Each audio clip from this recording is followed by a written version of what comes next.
ਸਤਿ ਸ਼੍ਰੀ ਅਕਾਲ। ਅੱਜ ਪੰਜਾਬ ਪੁਲਿਸ ਦੀ interaction series ਦੇ ਵਿੱਚ ਸਾਡੇ ਵਿੱਚ ਕਰਨਲ ਜੈਬੰਸ ਜੀ ਹੈ। ਸਾਰੇ ਇਹਨਾਂ ਨੂੰ ਜਾਣਦੇ ਹੈ। ਪੰਜਾਬ ਦੇ ਵਿੱਚ ਪੂਰਾ ਸੋਸ਼ਲ ਐਕਟਿਵਿਸਟ ਦੇ ਨਾਲ ਕੰਮ ਕਰਦੇ ਹੈ ਔਰ ਪੰਜਾਬ ਨੂੰ ਡੂੰਘੇ ਤਰੀਕੇ ਨਾਲ ਹਰ ਘਟਨਾ ਦਾ ਐਨਾਲਿਸਿਸ ਕਰਦੇ ਹੈ ਔਰ ਅੱਜ ਆਪਣੇ ਵਿੱਚ ਹੈ, ਸਾਡੇ ਸੱਦੇ ਦੇ ਵਿੱਚ ਆਇਆ ਹੈ। ਕਰਨਲ ਸਾਹਿਬ, ਤੁਹਾਡਾ ਬਹੁਤ ਬਹੁਤ ਸਵਾਗਤ ਹੈ। ਥੈਂਕ ਯੂ ਸਤਿੰਦਰ ਜੀ। ਦਾ ਪੰਜਾਬ ਪੁਲਿਸ ਦੇ ਨਾਲ ਇੰਟਰੈਕਟ ਕਰਨ ਵਾਸਤੇ ਮੈਂ ਹਮੇਸ਼ਾ ਹੀ ਬਹੁਤ ਖੁਸ਼ ਰਹਿਣਾ। ਕਰਨਲ ਜੈਬੰਸ ਜੀ ਅੱਜ ਵਿਦੇਸ਼ ਹੈਗੇ, ਪਰੰਤੂ ਸਾਡੇ ਰਿਕੁਐਸਟ ਤੇ ਸਾਡੇ ਸੱਦੇ ਤੇ ਸਾਡੇ ਨਾਲ ਜੁੜੇ ਹੈ। ਇਹ ਹੋਰ ਵੀ ਵੱਡੀ ਗੱਲ ਹੈ। ਕਰਨਲ ਸਾਹਿਬ, ਮੈਂ ਤੁਹਾਨੂੰ ਇਸ ਕਰਕੇ ਕਸ਼ਟ ਦਿੱਤਾ ਹੈ ਕਿਉਂਕਿ ਤੁਸੀਂ ਪੰਜਾਬ ਨੂੰ ਵਾਚ ਕਰਦੇ ਹੋ ਔਰ ਦੇਖਦੇ ਵੀ ਹੋ। 25 ਅਗਸਤ 2023 ਥੋੜੇ ਦਿਨ ਪਹਿਲੇ ਬਨਵਾਰੀ ਲਾਲ ਪੁਰੋਹਿਤ ਨੇ, ਪੰਜਾਬ ਦੇ ਗਵਰਨਰ ਨੇ ਚਿੱਠੀ ਲਿਖੀ ਹੈ। ਉਹ ਚਿੱਠੀ ਬੜੀ ਮਸ਼ਹੂਰ ਹੈ, ਮੀਡੀਆ ਦੇ ਵਿੱਚ ਆਈ ਹੈ। ਭਗਵੰਤ ਮਾਨ ਨੂੰ ਉਹਨਾਂ ਨੂੰ ਉਸ ਚਿੱਠੀ ਦੇ ਵਿੱਚ ਕਿਹਾ ਹੈ ਵੀ ਮੈਂ ਤੇਤੋਂ ਕਈ ਚੀਜ਼ਾਂ ਮੰਗੀਆਂ ਐਜ਼ ਏ ਚੀਫ ਮਿਨਿਸਟਰ, ਜਿੱਦਾਂ ਡਰੱਗਸ ਦੇ ਬਾਰੇ ਪਟੀਸ਼ਨਸ ਮੰਗੀ ਹੈ ਜਾਂ ਹੋਰ ਕਈ ਚੀਜ਼ਾਂ ਦੀ ਇਹਨਾਂ ਦੀ ਚੀਜ਼ਾਂ ਕਹੀਆਂ ਵੀ ਸਾਨੂੰ ਸਪਲਾਈ ਕਰ ਤਾਂ ਕਿ ਮੈਂ ਆਪਣਾ ਨਿਰਵਾਹ ਕਰ ਸਕਾਂ ਆਪਣੇ। ਪਰੰਤੂ ਅੱਜ ਤੱਕ ਜਿਹੜਾ ਸਾਹਮਣੇ ਆਇਆ, ਜਿਹੜਾ ਰਿਸਪੌਂਸ ਹੈ ਉਹ ਰਿਸਪੌਂਸ ਬਹੁਤ ਢਿੱਲਾ ਹੈ ਔਰ ਦੋਨਾਂ ਦੀ ਜਿਹੜੀ ਵਾਕਯੁੱਧ ਚੱਲ ਰਿਹਾ ਮੀਡੀਆ ਦੇ ਵਿੱਚ, ਇਹਦੇ ਬਾਰੇ ਤੁਹਾਡਾ ਕੀ ਕਹਿਣਾ ਔਰ ਥੋੜਾ ਉਹਦੇ ਬਾਰੇ ਚਾਨਣਾ ਪਾਓ। ਥੈਂਕ ਯੂ ਸਤਿੰਦਰ ਜੀ। ਤੁਸੀਂ ਅੱਜ ਇੱਕ ਬਹੁਤ ਅਹਿਮ ਟੌਪਿਕ ਚੁਣਿਆ ਹੈ। ਇਸ ਟੌਪਿਕ ਦੇ ਬੜੇ ਫਾਰ ਰੀਚਿੰਗ ਕੌਨਸੀਕੁਐਂਸਸ ਹੋ ਸਕਦੇ ਨੇ, ਪੰਜਾਬ ਵਾਸਤੇ ਵੀ ਤੇ ਪੂਰੇ ਦੇਸ਼ ਵਾਸਤੇ ਵੀ, ਤੇ ਇਹਨੂੰ ਗੰਭੀਰਤਾ ਨਾਲ ਰਹਿਣਾ ਬਹੁਤ ਜ਼ਰੂਰੀ ਹੈ। ਇਹ ਜਿਹੜਾ ਇਸ਼ੂ ਹੈ, ਮੈਂ ਪੂਰੀ ਚਿੱਠੀ ਇੱਕ ਵਾਰ ਨਹੀਂ ਕਈ ਵਾਰ ਪੜ੍ਹੀ ਹੈ ਤੇ ਇਹਦੇ ਉੱਤੇ ਕਈ ਡਿਬੇਟਸ ਦੇਖੀਆਂ ਨੇ, ਕਈ ਡਿਬੇਟਸ 'ਚ ਮੈਂ ਖੁਦ ਵੀ ਬੈਠਿਆ ਵਾਂ। ਮੈਂ ਇਸ ਚੀਜ਼ ਨੂੰ ਇਹ ਕੋਈ ਪਹਿਲੀ ਚਿੱਠੀ ਨਹੀਂ ਹੈ। ਇਹਦੇ ਪਹਿਲੇ 14 ਚਿੱਠੀਆਂ ਮੇਰੇ ਖਿਆਲ ਹੋਰ ਲਿਖੀਆਂ ਹੋਈਆਂ ਨੇ ਗਵਰਨਰ ਬਨਵਾਰੀ ਲਾਲ ਪੁਰੋਹਿਤ ਜੀ ਨੇ ਚੀਫ ਮਿਨਿਸਟਰ ਨੂੰ ਤੇ ਗਵਰਨਮੈਂਟ ਆਫ ਪੰਜਾਬ ਨੂੰ। ਉਹਨਾਂ ਵਿੱਚੋਂ ਕਿਸੇ ਦਾ ਜਵਾਬ ਨਹੀਂ ਆਇਆ। ਸਿਰਫ ਜਵਾਬ ਹੀ ਨਹੀਂ ਨਾ ਆਉਂਦਾ ਤੇ ਇੱਕ ਗੱਲ ਹੈਗੀ ਹੈ, ਇਹਦੇ ਇਲਾਵਾ ਜਿਹੜੇ ਸ਼ਬਦਾਵਲੀ ਯੂਜ਼ ਕੀਤੀ ਹੈ ਚੀਫ ਮਿਨਿਸਟਰ ਭਗਵੰਤ ਮਾਨ ਜੀ ਨੇ ਗਵਰਨਰ ਵਾਸਤੇ, ਲਵ ਲੈਟਰ ਲਿਖਦੇ ਨੇ, ਗਵਰਨਮੈਂਟ ਨੂੰ ਤੰਗ ਕਰਦੇ ਨੇ, ਐਸੀਆਂ ਚੀਜ਼ਾਂ, ਤੇ ਉਹ ਸਿਲੈਕਟਡ ਨੇ, ਮੈਂ ਇਲੈਕਟਡ ਹਾਂ। ਮੇਰੇ ਖਿਆਲ ਉਹ ਜਿਹੜਾ ਉਹਨਾਂ ਦੀ ਰਿਟੋਰਿਕ ਹੈ, ਸ਼ਬਦਾਵਲੀ ਹੈ, ਉਹ ਬਿਲਕੁਲ ਠੀਕ ਨਹੀਂ ਹੈ ਤੇ ਉਹਦੇ ਨਾਲ ਸਾਡੀ ਡੈਮੋਕ੍ਰੇਸੀ ਨੂੰ, ਸਾਡੀ ਸਿਵਲਾਈਜੇਸ਼ਨ ਨੂੰ ਬੜੀ ਵੱਡੀ ਚੋਟ ਪਹੁੰਚਦੀ ਹੈ। ਸੋ ਇਹਦੇ ਤਿੰਨ ਪਹਿਲੂ ਨੇ ਮੇਰੇ ਹਿਸਾਬ ਦੇ ਨਾਲ। ਇੱਕ ਹੈਗਾ ਸੋਸ਼ਲ, ਦੂਸਰਾ ਕਨਸਟੀਟਿਊਸ਼ਨਲ, ਤੀਸਰਾ ਪੋਲੀਟੀਕਲ। ਤੇ ਅਗਰ ਅਸੀਂ ਕਨਸਟੀਟਿਊਸ਼ਨਲੀ ਦੇਖੀਏ ਤੇ ਸੁਪਰੀਮ ਕੋਰਟ ਨੇ ਵੀ ਕਹਿਤਾ ਹੈ ਤੇ ਅਦਰਵਾਈਜ਼ ਆਲਸੋ ਕਨਸਟੀਟਿਊਸ਼ਨ 'ਚ ਲਿਖਿਆ ਹੋਇਆ ਹੈ। ਕਨਸਟੀਟਿਊਸ਼ਨ ਦੇ ਵਿੱਚ ਕਨਸਟੀਟਿਊਸ਼ਨ ਦੇ ਜਿਹੜੇ ਮੇਕਰ ਸੀਗੇ ਸਾਡੇ, ਉਹਨਾਂ ਨੇ ਬਹੁਤ ਹੀ ਸਹੀ ਸ਼ਬਦਾਂ ਦੇ ਵਿੱਚ ਗਵਰਨਰ ਦਾ ਜਿਹੜਾ ਰੋਲ ਹੈ ਤੇ ਪ੍ਰੈਜ਼ੀਡੈਂਟ ਦਾ ਜਿਹੜਾ ਰੋਲ ਹੈ, ਭੀਮ ਰਾਓ ਅੰਬੇਡਕਰ ਜੀ ਨੇ ਉਹਨੂੰ ਡਿਫਾਈਨ ਕੀਤਾ ਹੋਇਆ ਹੈ। ਤੇ ਜਿਹੜਾ ਪ੍ਰੈਜ਼ੀਡੈਂਟ ਨੂੰ, ਜਿਹੜਾ ਗਵਰਨਰ ਨੂੰ ਜੋ ਪਾਵਰਸ ਦਿੱਤੀਆਂ ਨੇ ਉਹ ਯੂਜ਼ ਹੋ ਜਾਂਦੀਆਂ ਨੇ 356 ਆਰਟੀਕਲ ਤੋਂ, ਜਿਹਦੇ ਨਾਲ ਕਿ ਉਹ ਪ੍ਰੈਜ਼ੀਡੈਂਟ ਰੂਲ ਨੂੰ ਖਤਮ ਕਰ ਸਕਦਾ ਹੈ। ਆਰਟੀਕਲ 124 ਜਿਹਦੇ ਨਾਲ ਕਿ ਉਹਨਾਂ ਨੂੰ ਅਗਰ ਕੋਈ ਚੀਜ਼ ਨਾ ਦਿੱਤੀ ਜਾਏ ਤੇ ਉਹ ਕ੍ਰਿਮੀਨਲ ਪ੍ਰੋਸੀਡਿੰਗਸ ਕਰ ਸਕਦੇ ਨੇ। ਤੇ ਸਭ ਤੋਂ ਜ਼ਰੂਰੀ ਆਰਟੀਕਲ 167 ਜਿਹਦੇ ਨਾਲ ਕਿ ਮੈਂਡੇਟਰੀ ਹੈ ਇਨਫੋਰਮੇਸ਼ਨ ਦੇਣੀ ਚੀਫ ਮਿਨਿਸਟਰ ਨੂੰ ਤੇ ਗਵਰਨਮੈਂਟ ਨੂੰ, ਜੋ ਕਿ ਗਵਰਨਰ ਉਹਨਾਂ ਨੂੰ ਪੁੱਛਦਾ ਹੈ, ਕਿਉਂਕਿ ਉਹ ਇਨਫੋਰਮੇਸ਼ਨ ਦੇ ਬੇਸ ਦੇ ਉੱਤੇ ਗਵਰਨਰ ਨੇ ਪ੍ਰੈਜ਼ੀਡੈਂਟ ਨੂੰ ਬਰੀਫ ਕਰਨਾ ਹੁੰਦਾ ਹੈ। ਸੋ ਕਨਸਟੀਟਿਊਸ਼ਨਲੀ ਜੋ ਮੰਗ ਰਹੇ ਨੇ ਗਵਰਨਰ ਬਨਵਾਰੀ ਲਾਲ ਪੁਰੋਹਿਤ ਜੀ, ਉਹ ਬਿਲਕੁਲ ਸਹੀ ਹੈ। ਤੇ ਇਹਦੇ ਇਲਾਵਾ ਉਹਨਾਂ ਨੇ ਕੋਈ ਵਿਅਕਤੀਗਤ ਚੀਜ਼ ਨਹੀਂ ਮੰਗੀ। ਉਹਨਾਂ ਨੇ ਜਿਹੜੇ 14 ਸਵਾਲ ਕੀਤੇ ਸੀਗੇ, ਉਹ ਸਵਾਲਾਂ ਦਾ ਜਵਾਬ ਪੰਜਾਬ ਵੀ ਮੰਗਦਾ ਹੈ। ਸਪੈਸ਼ਲੀ ਜਿਹੜਾ ਡਰੱਗਸ ਦਾ ਸਵਾਲ ਹੈ, ਪੰਜਾਬ ਵੀ ਉਹਦਾ ਮੰਗਦਾ ਹੈ, ਉਹਦੀ ਕੀ ਕਹਿੰਦੇ ਨੇ, ਉਹਦਾ ਆਨਸਰ ਮੰਗਦਾ ਹੈ। ਜਿਹੜਾ ਇੱਕ ਇਹਨਾਂ ਦਾ ਮਿਨਿਸਟਰ ਫੜਿਆ ਗਿਆ ਸੀਗਾ ਬੜੇ ਗੰਭੀਰ ਸੈਕਸ਼ੂਅਲ ਐਕਟ ਦੇ ਵਾਸਤੇ, ਉਹਦਾ ਵੀ ਪੰਜਾਬ ਜਿਹੜਾ ਹੈ, ਅਸੀਂ ਵੀ ਇਹਨਾਂ ਚੀਜ਼ਾਂ ਦਾ ਜਵਾਬ ਮੰਗਦੇ ਹਾਂ। ਪਰ ਭਗਵੰਤ ਮਾਨ ਜੀ ਨਾ ਲੈਜਿਸਲੇਟਿਵ ਅਸੈਂਬਲੀ 'ਚ ਜਵਾਬ ਦਿੰਦੇ ਨੇ, ਨਾ ਪੁਰੋਹਿਤ ਨੂੰ ਦਿੰਦੇ ਨੇ। ਉਹਦੇ ਉੱਤੋਂ ਦੀ ਉਹ ਪ੍ਰੈਸ ਦੇ ਲੋਕਾਂ ਨੂੰ ਬੁਲਾ ਕੇ ਤੇ ਆਪਣੀ ਇੱਕ ਸਟੇਟਮੈਂਟ ਦੇ ਦਿੰਦੇ ਨੇ ਤੇ ਉੱਥੋਂ ਦੀ ਉੱਠ ਕੇ ਚਲੇ ਜਾਂਦੇ ਨੇ। ਮੇਰੇ ਖਿਆਲ ਇਹ ਕੋਈ ਡੈਮੋਕ੍ਰੇਸੀ ਨਹੀਂ ਹੈ ਤੇ ਮੈਨੂੰ ਲੱਗਦਾ ਹੈ ਕਿ ਉਹਨਾਂ ਨੂੰ ਆਪਣਾ ਤੌਰ ਤਰੀਕਾ ਜਿਹੜਾ ਉਹ ਬਦਲਣਾ ਪਏਗਾ। ਬਦਲਣਾ ਉਹਨਾਂ ਵਾਸਤੇ ਬਹੁਤ ਜ਼ਰੂਰੀ ਹੈ। ਭਗਵੰਤ ਮਾਨ ਜੀ ਜਿਹੜੀ ਇਹਨਾਂ ਨੇ ਪ੍ਰੈਸ ਕਾਨਫਰੰਸ ਕੀਤੀ ਹੈ, ਉਹਦੇ 'ਚ ਵੀ ਕਿਹਾ ਉਹਨਾਂ ਨੇ ਵੀ ਮੈਂ 92 MLA ਮੇਰੇ ਨਾਲ ਹੈ, ਮੈਂ ਲੋਕਾਂ ਦਾ ਪ੍ਰਤੀਨਿਧੀ ਹਾਂ। ਮੈਨੂੰ ਉਸ ਪ੍ਰਤੀਨਿਧੀ ਦੇ ਨਾਤੇ ਜਿਹੜਾ ਕੰਮ ਮੈਂ ਕਰ ਰਿਹਾ ਔਰ ਮੈਂ ਕਰ ਮੋਟਾ ਮੋਟਾ ਉਹਨਾਂ ਦਾ ਕਹਿਣ ਦਾ ਮਤਲਬ ਹੈ ਵੀ ਅਸੀਂ ਇਸ ਸਮੇਂ ਗਵਰਨਰ ਸਾਹਿਬ ਦੇ ਪ੍ਰਤੀ ਜਵਾਬਦੇਹੀ ਨਹੀਂ ਹੈ ਔਰ ਮੈਂ ਜਿਹੜਾ ਜਵਾਬ ਦੇਣਾ ਸੀਗਾ 7-8 ਚਿੱਠੀਆਂ ਦਾ ਮੈਂ ਜਵਾਬ ਦੇ ਵੀ ਚੁੱਕਾ।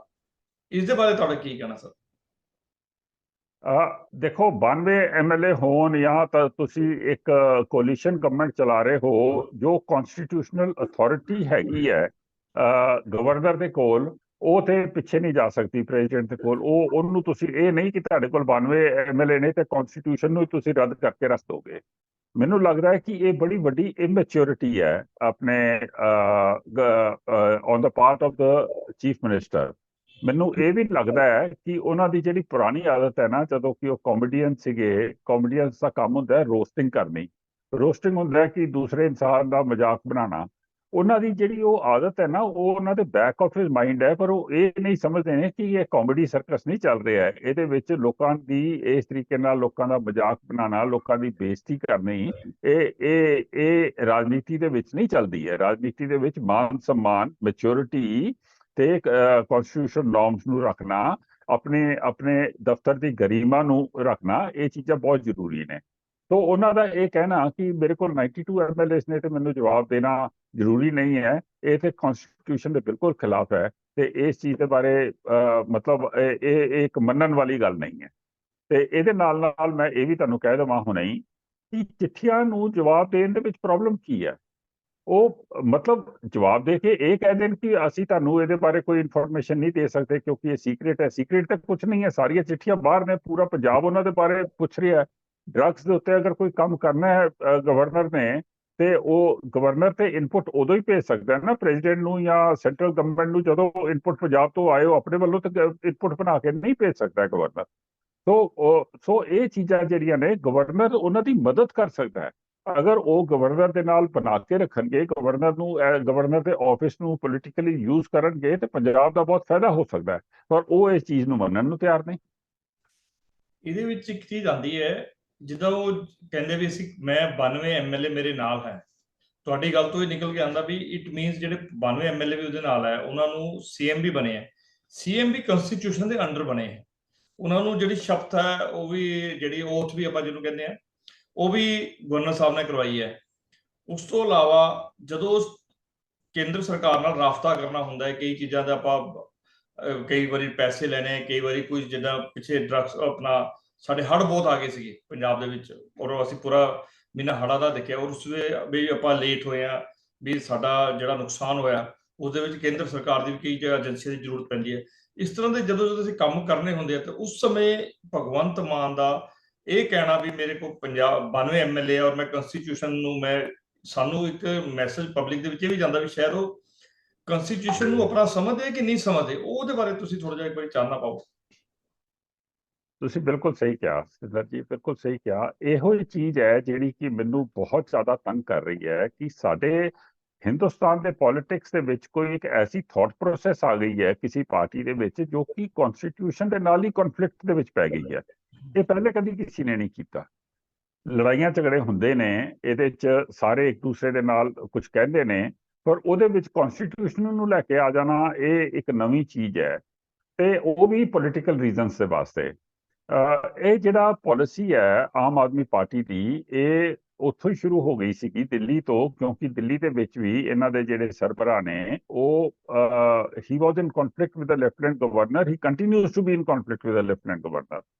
ਸੋ ਉਹ ਵੀ ਗੱਲ ਜਿਹੜੀ ਹੈ ਉਹ ਠੀਕ ਨਹੀਂ ਹੈ। ਉਹਦੀ ਸਾਰਿਆਂ ਨੇ ਨਿੰਦਾ ਕੀਤੀ ਹੈ, ਆਲ ਪਾਰਟੀਆਂ ਨੇ ਨਿੰਦਾ ਕੀਤੀ ਹੈ, ਸਭ ਉਹਨੂੰ ਕਹਿੰਦੇ ਨੇ ਗਲਤ ਹੈ। ਹੁਣ ਉਹਨਾਂ ਨੇ ਉਹੀ ਚੀਜ਼ ਇੱਥੇ ਸ਼ੁਰੂ ਕਰ ਦਿੱਤੀ ਹੈ, ਤੇ ਉਦੋਂ ਮੈਨੂੰ ਪਤਾ ਲੱਗਦਾ ਹੈ ਕਿ ਸ਼ਾਇਦ ਭਗਵੰਤ ਮਾਨ ਜੀ ਖੁਦ ਨਹੀਂ ਇਹ ਕਰ ਰਹੇ ਨੇ, ਉਹਨਾਂ ਦੇ ਉੱਤੇ ਪਾਰਟੀ ਦਾ ਦਬਾਅ ਹੈ ਇਹ ਕਰਨ ਵਾਸਤੇ। ਹੁਣ ਮੈਂ ਇਹਦੇ 'ਚ ਤੁਹਾਨੂੰ ਇੱਕ ਛੋਟਾ ਜਿਹਾ ਪੁਆਇੰਟ ਤੇ, ਇਹ ਜਦੋਂ ਗੱਲ ਆਈ ਸੀਗੀ ਕਿ ਉੱਥੇ ਲਿਖਿਆ ਹੈ, ਇਹਦੇ ਉੱਤੇ ਮੀਡੀਆ ਦੇ ਉੱਤੇ ਬਹੁਤ ਚਰਚਾ ਹੋਈ ਕਿ ਕੀ ਇੱਥੇ ਪ੍ਰੈਜ਼ੀਡੈਂਟ ਰੂਲ ਲੱਗੇਗਾ ਕਿ ਨਹੀਂ ਲੱਗੇਗਾ ਆਰਟੀਕਲ 356 ਦੇ ਥੱਲੇ। ਮੈਂ ਦੇਖ ਰਿਹਾ ਕਿ ਭਗਵੰਤ ਮਾਨ ਜੀ ਦੇ ਵਿੱਚ ਬਹੁਤ ਐਕਸਾਈਟਮੈਂਟ ਹੈ ਇਸ ਗੱਲ ਦੇ ਵਿੱਚ ਕਿ ਕਿਸੇ ਨਾ ਕਿਸੇ ਤਰ੍ਹਾਂ ਨਾਲ ਅਸੀਂ ਇਹਨਾਂ ਨੂੰ ਤੰਗ ਕਰਕੇ ਪ੍ਰੈਜ਼ੀਡੈਂਟ ਰੂਲ ਇੱਥੇ ਲਗਵਾ ਲਈਏ। ਉਹਦਾ ਕੀ ਫਾਇਦਾ ਹੋਏਗਾ? ਉਹਦੇ ਨਾਲ ਇਹ ਫਿਰ ਬਾਅਦ 'ਚ ਵਿਕਟਿਮ ਕਾਰਡ ਖੇਲਣਾ ਚਾਹੁੰਦੇ ਨੇ। ਵਿਕਟਿਮ ਕਾਰਡ ਖੇਲਣਾ ਚਾਹੁੰਦੇ ਨੇ ਕਿ ਦੇਖੋ ਜੀ, ਇਹ ਸਾਡੇ ਕੋਲੋਂ ਏਡਾ ਡਰਦੀ ਹੈ ਬੀਜੇਪੀ ਕਿ ਇਹਨਾਂ ਨੇ ਇੱਥੇ ਪ੍ਰੈਜ਼ੀਡੈਂਟ ਰੂਲ ਲਗਾਤਾ। ਪਰ ਇਹ ਨਹੀਂ ਸਮਝਦੇ ਕਿ ਬੀਜੇਪੀ ਨੇ ਅੱਜ ਤੱਕ ਕਿਤੇ ਕਦੀ ਵੀ ਪ੍ਰੈਜ਼ੀਡੈਂਟਸ ਰੂਲ ਨਹੀਂ ਲਗਾਇਆ। ਉਹਨੇ ਫਰਸਟ੍ਰੇਟਡ ਨੇ। ਇਹ ਕਹਿੰਦੇ ਨੇ ਕਿ ਅਸੀਂ ਤੇ ਐਸਾ ਇੱਕ ਮਾਹੌਲ ਕ੍ਰੀਏਟ ਕਰ ਦਿੱਤਾ ਜਿਹਦੇ 'ਚ ਆਰਟੀਕਲ 356 ਲੱਗ ਸਕਦਾ ਹੈ, ਇਹ ਲਗਾ ਕਿਉਂ ਨਹੀਂ ਰਹੇ। ਤੇ ਰੋਜ਼ ਮੀਡੀਆ ਦੇ ਵਿੱਚ ਜਾ ਕੇ ਇਹ ਕਹਿੰਦੇ ਨੇ ਜੀ ਤੁਸੀਂ ਮਨੀਪੁਰ ਨਹੀਂ ਲਗਾਇਆ, ਤੁਸੀਂ ਦੂਸਰੀ ਜਗ੍ਹਾ ਨਹੀਂ ਲਗਾਇਆ, ਤੁਸੀਂ ਯੂਪੀ ਨੇ ਹਰਿਆਣਾ ਨਹੀਂ ਲਗਾਇਆ। ਇੱਥੇ ਬਈ ਉੱਥੇ ਕੌਣ ਲਗਾ ਰਿਹਾ ਹੈ? ਕਿੰਨੇ ਤੁਹਾਨੂੰ ਦੱਸਿਆ ਹੈ ਕਿ this is going to come under president's rule? ਤੁਸੀਂ ਆਪਣੇ ਆਪ ਹੀ ਉਹ ਉਕਸਾ ਰਹੇ ਹੋ ਲੋਕਾਂ ਨੂੰ। ਇਹਦੇ ਤੋਂ ਇਹਨਾਂ ਦੀ ਪੋਲੀਟੀਕਲ ਮਨਸ਼ਾ ਨਜ਼ਰ ਆ ਜਾਂਦੀ ਹੈ ਕਿ ਇਹ ਐਕਸਾਈਟਿਡ ਨੇ। ਇਹ ਭਗਵੰਤ ਮਾਨ ਜੀ ਨੂੰ ਇਹ ਬਲੀ ਦਾ ਬੱਕਰਾ ਬਣਾ ਸਕਦੇ ਨੇ ਆਪਣੀ 2024 ਇਲੈਕਸ਼ਨ ਦੇ ਵਾਸਤੇ। ਇਹ ਇਹਨਾਂ ਦੀ ਸਟ੍ਰੈਟਜੀ ਹੈਗੀ ਹੈ। ਪਰ ਮੈਂ ਤੁਹਾਨੂੰ ਇਹ ਦੱਸਦਾ Satinder ji, Aam Aadmi Party is a finished party. Aam Aadmi Party ਨੂੰ 4 ਵੀ ਸੀਟਾਂ ਮਿਲ ਜਾਣ 2024 ਦੇ ਵਿੱਚ ਤੇ ਬਹੁਤ ਵੱਡਾ। ਮੈਂ ਇਹ ਬੜਾ ਜ਼ਿੰਮੇਵਾਰੀ ਦੇ ਨਾਲ ਤੁਹਾਡੇ ਚੈਨਲ ਦੇ ਵਿੱਚ ਕਹਿ ਰਿਹਾ, ਤੁਸੀਂ ਐਨਾਲਿਸਿਸ ਕਰਕੇ ਦੇਖ ਲਓ। ਇਹਨਾਂ ਦੇ ਨਾਲ ਕੋਈ ਨਹੀਂ ਲੱਗਿਆ ਹੋਇਆ। ਇਹ ਜਦੋਂ INDIA ਦੇ ਵਿੱਚ ਗਏ ਨੇ, ਉੱਥੇ ਵੀ ਪਵਾੜਾ ਪਾਇਆ ਤੇ ਉਹਨਾਂ ਨੇ ਇਹਨਾਂ ਨੂੰ ਸਾਈਡਲਾਈਨ ਕੀਤਾ ਹੋਇਆ।